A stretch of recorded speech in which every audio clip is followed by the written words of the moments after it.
Fortuner ਨੂੰ ਭਾਈ ਜੀ ਕਰਾ ਲਿਆ ਸਾਰਾ ਨੀਲਾ ਤੇ ਆਵਾਮ ਦੇ ਰਿਐਕਸ਼ਨ ਪੁੱਛੇ ਯਾਰ। ਰਿਐਕਸ਼ਨ ਪੁੱਛਿਆ ਤੇ ਉਹ ਕੀ ਕਹਿੰਦਾ ਇਸ ਵਲੌਗ ਜੁੜੇ ਰਹੋ ਤੁਹਾਨੂੰ ਮੈਂ ਦੱਸਦਾ ਯਾਰ। अस्सलाम वालेकुम वरहमतुल्लाहि वबरकात। ਵੈਲਕਮ ਬੈਕ ਹੋ ਗਿਆ ਤੁਹਾਡਾ ਐਨਦਰ ਵਲੌਗ ਦੇ ਅੰਦਰ। ਹੋਏ ਹੋਏ ਸਰੋਂ ਦਾ ਸਾਗ ਤੇ ਭਾਈ ਜੀ ਗਰਮਾ ਗਰਮ ਪਰਾਠਾ ਮੂੰਹ ਚ ਆ ਗਿਆ ਪਾਣੀ। ਯਕੀਨ ਕਰੋ ਇਸਿਓ ਯਕੀਨ ਕਰੋ ਸਾਗ ਖਾ ਕੇ ਜਿਹੜਾ ਸਵਾਦ ਆਇਆ ਨਾ ਅੱਲਾ ਦੀ ਕਸਮੇ ਛੱਡ ਗੱਲਾਂ ਦੋ।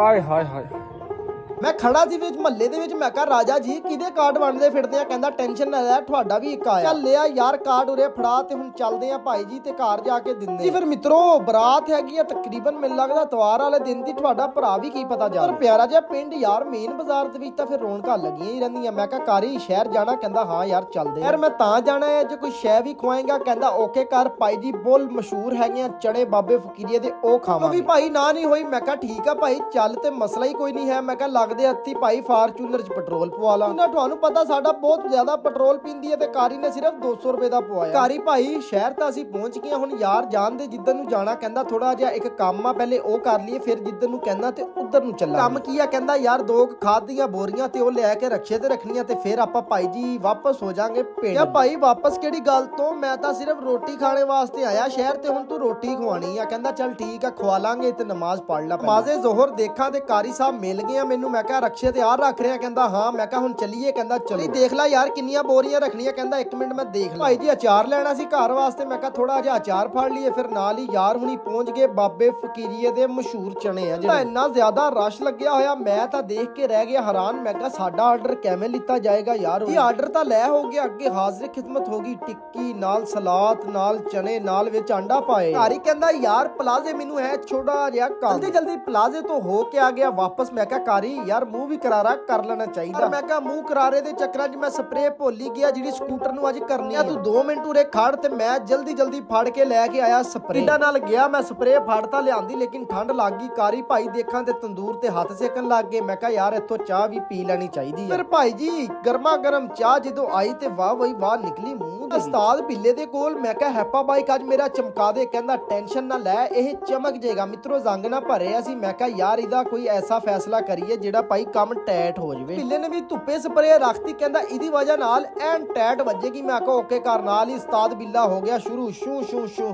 ਕਰਕੇ ਭਾਈ ਜੀ ਹੋ ਗਿਆ ਦੇਖਾਂ ਜਗਮਗ। ਮੈਂ ਕਿਹਾ ਕਿਆ ਬਾਤ ਆ ਅੱਗੇ ਤੋਂ ਭਾਈ ਸ਼ੀਸ਼ੇ 'ਚ ਨਹੀਂ ਮੂੰਹ ਦੇਖਿਆ ਕਰਨਾ ਆਪਣੇ ਹੈਪਾ ਬਾਈਕ 'ਚ ਮੂੰਹ ਦੇਖਿਆ ਕਰਨਾ।